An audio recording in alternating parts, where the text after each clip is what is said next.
राधे राधे, जय श्री कृष्णा। कैसे हैं आप? आशा करती हूँ आप लोग बिल्कुल ठीक होंगे। तो आप सभी का मेरे चैनल में स्वागत है। तो दोस्तों, आज की वीडियो में मैं आपको बताऊंगी कि पितृदोष क्या होता है और पितृदोष के क्या उपाय होते हैं और क्या लक्षण दिखते हैं और क्या नियम होते हैं। तो ये सारी चीज़ें आपको इसी वीडियो में सुनने को मिलेगी। तो आप लोग पूरे वीडियो में बने रहें, बिल्कुल स्किप ना करें। अगर आप लोग नए हैं तो मेरे चैनल को पहले like, subscribe, bell icon press कर लें ताकि आपके पास ऐसी वीडियोस आती रहेंगी। और मैंने पहले भी वीडियोस डाल रखी है पितृ के बारे में, आप लोग वहां जाके देख सकते हैं। तो दोस्तों, जो पितृदोष का उपाय होता है वह क्या है? चलिए, तो नमस्कार दोस्तों, आपको मेरे चैनल में स्वागत है। तो दोस्तों, जो आप लोग पितृदोष का नाम तो सुना ही होगा दोस्तों। जब आप पितृदोष के विषय में जानते हैं, यदि नहीं जानते हैं, तो आज हम आपको इसी के माध्यम से आपको पूरा बताएंगे। तो पितृदोष क्या होता है और साथ में इसके उपाय के बारे में भी आपको जानकारी मिलेगी। तो दोस्तों, माना जाता है कि जब किसी व्यक्ति पर सूर्य और राहु का योग बन रहा होता है, तो इन्हीं के योग से द्वारा पितृदोष का भी योग बना होता है। शास्त्रों के मुताबिक राहु और तथा सूर्य जिस प्रकार के भाव में उपस्थित रहते हैं, उस भाव के सभी परिणाम नष्ट हो जाते हैं। व्यक्ति की कुंडली में एक प्रकार का दोष पाया जाता है जो इन सब दुखों को एक साथ देने की क्षमता रखता है, और दुखों की एक साथ देने की क्षमता को ही पितृदोष के नाम से भी जाना जाता है। तो कुंडली के नए घर को लोग धर्म घर के नाम से भी जानते हैं। इसके आधार पर इसे पिता का घर भी कहते हैं। यदि किसी प्रकार से व्यक्ति का नवा घर बुरे ग्रहों से किसी कारणवश ग्रस्त हो जाता है, तो उसे यह ज्ञात होता है कि व्यक्ति के पूर्वजों की इच्छाएं अधूरी रह गई हैं, इसीलिए प्राकृतिक रूप से उनके ग्रह खराब होते हैं। इन खराब ग्रहों से सूर्य मंगल स्वाद के नाम से जाना जाता है, और कुछ लक्षणों के आधार पर यह अपना अपना काम करते हैं। लेकिन राहु और केतु यह दोनों इन्हीं लगने के आधार पर अपना दुष्परिणाम भी देते हैं। नवा भाव या मालिक ग्रह चंद्र राशि से होकर गुजरता है। नवे भाव का मालिक यदि राहु और केतु दो ग्रहों से ग्रस्त है, तो इसे पितृदोष की संज्ञा दी जाती है। इस प्रकार व्यक्ति हमेशा किसी न किसी प्रकार की समस्या से परेशान रहता है और इसकी कोई भी इच्छा पूरी नहीं होती। वह जीविकोपार्जन के लिए नाना प्रकार के यत्न करता है, परंतु उसे सफलता नहीं मिलती। वह किसी न किसी प्रकार से शारीरिक रोग व्याधियों से भी परेशान रहता है। अगर किसी भी तरह से इस नवे भाव के मालिक राहु या केतु जिनसे ग्रस्त हैं, तो यह 100% माना जाता है कि पितृदोष के कारण से है। पितृदोष के प्रभाव से बचने के लिए कुछ पितृदोष के उपाय भी होते हैं, जिनको अपनाने से पितृदोष से मुक्ति मिल जाती है। पितृदोष की मुक्ति के लिए नाना प्रकार के उपाय विधियां बताई जाती हैं, जिनको प्रयोग करने से पितृदोष दूर हो जाता है। लेकिन उन उपाय को करने के लिए कुछ नियम और सिद्धांत भी होते हैं, जिनका हमें पालन भी करना होता है। तो जो पितृदोष है वो क्या है, आपको इसमें पूरा बताएंगे। तो यदि किसी व्यक्ति की मृत्यु हो जाती है, तो मृत्यु के उपरांत उस व्यक्ति का अंतिम संस्कार विधि पूर्वक ना करने से, या फिर उस व्यक्ति की अचानक मृत्यु हो जाने से उस व्यक्ति के परिवार से जुड़े हुए सदस्य को इस पितृदोष का परिणाम भुगतना पड़ता है। एक पीढ़ी से दूसरी पीढ़ी में चला जाता है, और उस परिवार से संबंधित लोग पीढ़ी दर पीढ़ी इस पितृदोष की समस्या से परेशान रहते हैं, और पितृदोष के प्रभाव के कारण उस परिवार को संकट का सामना करना पड़ता है, जिससे उस परिवार से संबंधित सदस्यों की जीवन शैली खराब हो जाती है और वे अपने जीवन में किसी भी प्रकार की प्रगति हासिल नहीं कर पाते। तो पितृदोष कब लगता है, इसके बारे में भी आपको बताएंगे। जो परिवार माता पिता की मृत्यु के उपरांत उनका दाह संस्कार या अंतिम संस्कार विधि विधान पूर्वक नहीं करते हैं और पितृदोष में अपने पूर्वजों को पिंडदान, दर्पण और श्राद्ध नहीं करते हैं, तो ऐसे परिवार को पितृदोष का सामना करना पड़ता है। माता पिता का अनादर या पितरों का अपमान या किसी बेसहारे व्यक्ति की हत्या या कुछ प्राकृतिक पौधे से जैसे पीपल, नीम और बरगद आदि को काटने काटे जाने, अनजाने में किसी नाग नागिन की हत्या करना, यह सब पितृदोष के कारण के अंतर्गत आते हैं। इन्हीं के आधार पर पितृदोष बनते हैं। तो हमें पितृदोष के उपाय से बचने के लिए इन सभी प्रकार के कार्यों से भी बचना चाहिए। तो पितृदोष के जो लक्षण होते हैं वह कैसे पता करें, ये भी आपको हम पूरा बताएंगे। जिस व्यक्ति या जिस परिवार पर पितृदोष का प्रभाव पड़ता है उसमें कुछ विशेष प्रकार के लक्षण पाए जाते हैं जो इस प्रकार हैं।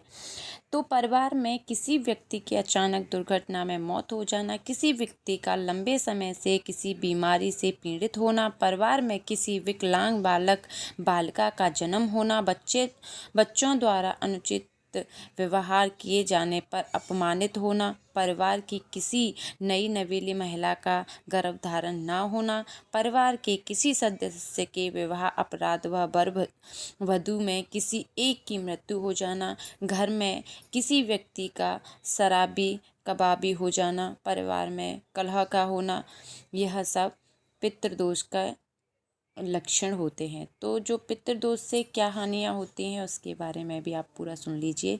पितृदोष के प्रभाव से कई प्रकार की हानियाँ होती हैं। उनमें से कुछ इस प्रकार हैं। परिवार में किसी संतान का ना होना या किसी संतान का चरित्रहीन होना, गर्भावस्था में ही संतान का नष्ट हो जाना, व्यवसाय में बरकत ना होना या निरंतर हानि उठाना, परिवार में हमेशा शांति वातावरण का रहना, घर में किसी न किसी का बीमार बने रहना। तो जो घर में जो पितरों का स्थान होता है वह कहाँ पर होता है, ये भी आप पूरा सुन लीजिए। बताया जाता है कि वास्तुशास्त्र के अनुसार पितरों की हंसती मुस्कुराती हुई तस्वीरें घर की उत्तर दिशा की दीवार पर लगाया जाता है ताकि उनकी दृष्टि सदैव दक्षिणी की ओर रहे।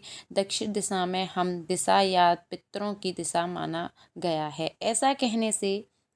ऐसा करने से परिवार के किसी भी व्यक्ति की अकाल मृत्यु का संकट से सुरक्षा रहती है और परिवार में खुशी का वातावरण रहता है। ऐसा करने से परिवार प्रगति की ओर दिन प्रतिदिन बढ़ता रहता है। परिवार के सारे सदस्य स्वस्थ और खुशी रहते हैं। परिवार के सदस्यों पर पूर्वजों का आशीर्वाद बना रहता है जिससे परिवार का सदैव फलता फूलता रहता है। तो पितृ में क्या करना चाहिए हमें, और इसके बारे में भी आप पूरा सुन लीजिए। तो शास्त्रों के अनुसार बताया गया है कि एक वर्ष में 15 दिन का समय पितृपक्ष का होता है। इस पितृपक्ष में हिंदू अभ्यास के अनुसार लोग अपने पूर्वजों को श्राद्ध अर्पित करते हैं। श्राद्ध अर्पित करने के लिए विषय में कुछ इस प्रकार से आगे बताएंगे कि जब पहला है, मैं आपको ये भी बता देती हूँ। पितृपक्ष में अपने परिवार की मंगल कामना के साथ ग्रहों की शांति के लिए, अपने पूर्वजों की आत्मा की शांति के लिए पिंड दान दर्पण आदि क्रिया किया जाता है जिससे परिवार पर पूर्वजों का आशीर्वाद बना रहता है। तो भारतीय हिंदू के अनुसार यह बताया गया है कि पितृपक्ष में चांदी के किसी पात्र या किसी वस्तु का दान करना उचित माना गया है। पितृपक्ष में काले तिल का भी दान किया जाता है, गुड़ का दान करा जाता है, अनाज का दान किया जाता है, नमक का दान किया जाता है, वस्त्रों का दान किया जाता है, गाय का दूध व घी का दान करना है, मुद्रा का दान करना है, चावल के 3 पिंड बनाकर पिंड दान करना है, 5 जीवों को भोजन कराने का भी इसमें वो है। तो पंचबली कर्म के उपराक्त ब्राह्मण भोज करते हैं। तो पितृपक्ष में क्या नहीं करना चाहिए ये भी आप पूरा सुन लीजिए। धर्मशास्त्र के अनुसार बताया जाता है कि पितृपक्ष में अशुद्ध भोजन यानी कि मांस, मंदरा, अंडा, शराब, बीड़ी, सिगरेट या अवैध भोजन नहीं करना चाहिए जो पितृपक्ष के नियमानुसार उचित ना हो। पितृपक्ष के दौरान चना या फिर चने से बनी हुई भोज पदार्थ का सेवन नहीं करना चाहिए। पितृपक्ष में अपने पूर्वजों को भी श्राद्ध में चने की दाल और चने से बना हुआ किसी भी प्रकार का भोजन पदार्थ भोग में ना लेके आएं। तो यह अशुभ माना जाता है कि इसीलिए इन सब चीज़ों का सेवन भूलकर भी ना करना चाहिए क्योंकि यह हमारे पितृपक्ष के नियमानुसार उचित नहीं है। तो ये जो पितृदोष के उपाय हैं वो क्या हैं ये भी आप सुन लीजिए। ज्योतिष शास्त्र के अनुसार पितृदोष को बहुत ही महत्व माना जाता है। प्राचीन धर्मशास्त्र वह ऋषि मुनि ज्योतिषियों के अनुसार पितृदोष सबसे बड़ा दोष माना गया है। इससे पंडित होने वाले व्यक्ति का जीवन नाना प्रकार की समस्याओं से घिर जाता है और वह व्यक्ति अपने जीवन में निराशित हो जाता है। जिस व्यक्ति या जातक की कुंडली में इस प्रकार का दोष होता है उसे धन की कमी को लेकर मानसिक परेशानियों का सामना करना पड़ता है। पितृदोष से संबंधित पीड़ित व्यक्ति की उन्नति में बाधाएं बनी रहती हैं। पितृदोष का प्रभाव कम करने के लिए या पितृदोष के प्रभाव से बचने के लिए कुछ प्रकार के पितृदोष उपाय बताए गए हैं। जिस जातक या व्यक्ति की कुंडली में पितृदोष का निर्माण हो रहा है उसी व्यक्ति के घर में दक्षिण दिशा की ओर घर की दीवार पर अपने पूर्वजों की हंसती मुस्कुराती हुई तस्वीरें लगातार उस पर मूल्यांकन करना चाहिए और उनकी प्रतिदिन पूजा स्तुति आदि करना चाहिए। उससे आशीर्वाद की कामना करनी चाहिए। अब पूर्वजों जो दूसरी है वो मैं आपको बता रही हूँ। जो अपने पूर्वजों की परिनिर्वाण तिथि पर कुछ जरूरतमंद लोगों को, कुछ सहाय निश्चित लोगों को भोजन आदि का दान करना चाहिए और उस भोजन में अपने पूर्वजों की पसंद से संबंधित एक व्यंजन अवश्य बनाएं। इसी दिन अगर हो सके तो अपनी क्षमता के अनुसार ज़रूरतमंद गरीब लोगों को वस्त्र आदि का दान करना चाहिए।